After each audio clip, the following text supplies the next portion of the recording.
List of heads of state of Zimbabwe since independence on April 18, 1980 are 1. Canaan Banana from 1936 to 2003, April 18, 1980 to December 31, 1987. Time in office 7 years, 257 days under ZANU Party 2.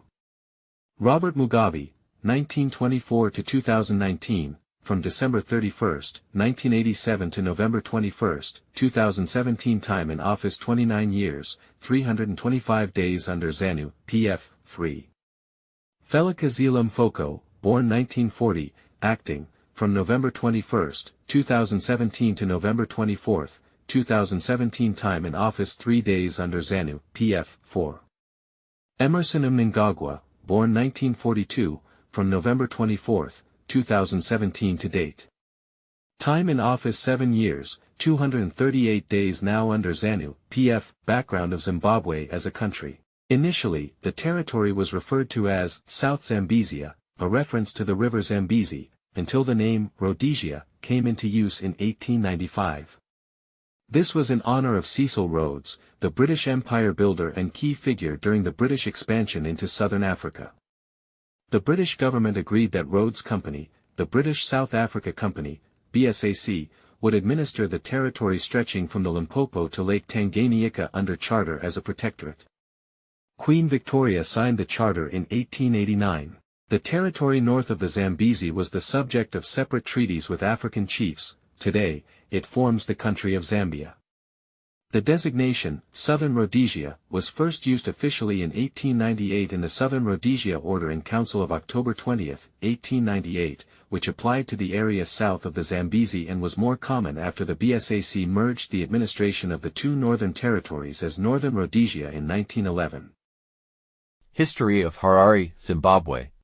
Harare, the capital of Zimbabwe, has a history that reflects the broader trajectory of southern Africa marked by indigenous heritage, colonization, urbanization, and post-independence transformation. Pre-colonial period. Before colonization, the area around present-day Harare was inhabited by Shona-speaking peoples, particularly the Zezuru subgroup. The region was part of various Shona states, most notably the Kingdom of Zimbabwe 11th–15th centuries and later the Rozvi Empire. The indigenous population lived in agrarian societies, practicing farming, hunting, and ironworking. Colonial era, Salisbury 1890–1980. 1890, the British South Africa Company BSAC, led by Cecil Rhodes, established a military fort near a waterhole called Harare named after the local Harare people, or possibly from Harare, meaning he does not sleep. This marked the founding of Fort Salisbury on September 12, 1890. 1897, Salisbury was declared a municipality. 1923, Southern Rhodesia became a self-governing British colony. Salisbury served as the capital, 1953–1963. It was the capital of the Federation of Rhodesia and Nyasaland, a short-lived union of Southern Rhodesia, Northern Rhodesia now Zambia, and Nyasaland now Malawi. During this time, Salisbury grew rapidly, with infrastructure modeled after British cities. However, it was heavily segregated. Europeans enjoyed privileges while Africans were restricted to peripheral townships. Independence and renaming 1980. Present 1980, Zimbabwe gained independence from Britain after years of guerrilla warfare and negotiation. Robert Mugabe became the first prime minister. 1982, Salisbury was renamed Harare on April 18, 1982, the second anniversary of Zimbabwean independence. The name honors the local chief Neharawe and reflects efforts to reclaim indigenous identity. Post-independence developments 1980s–1990s, Harare experienced urban growth and economic expansion, becoming the cultural, political, and commercial hub of Zimbabwe. 2000s, faced economic collapse, hyperinflation, and political instability, which led to deteriorating infrastructure and a decline in living standards. 2005, Operation Murambatsvina, meaning drive out the trash, a government campaign to demolish informal settlements displaced over 700,000 people and drew international criticism. 2010s–2020s, the city has continued to face challenges, including water shortages, infrastructure decay, and political unrest. However, it remains Zimbabwe's largest and most important urban center today. Harare is a city of contrasts, a place of historical depth, vibrant culture, and political significance, but also marked by urban challenges. Its history is a microcosm of Zimbabwe's complex colonial and post-colonial journey. Follow and subscribe to our channel for more. Thank you.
Follow and subscribe to our social handle channels named Everyday Escapes to 154 on YouTube, TikTok, Facebook, Thread, and Instagram for more information focused on environmental policy and politics. Thank you.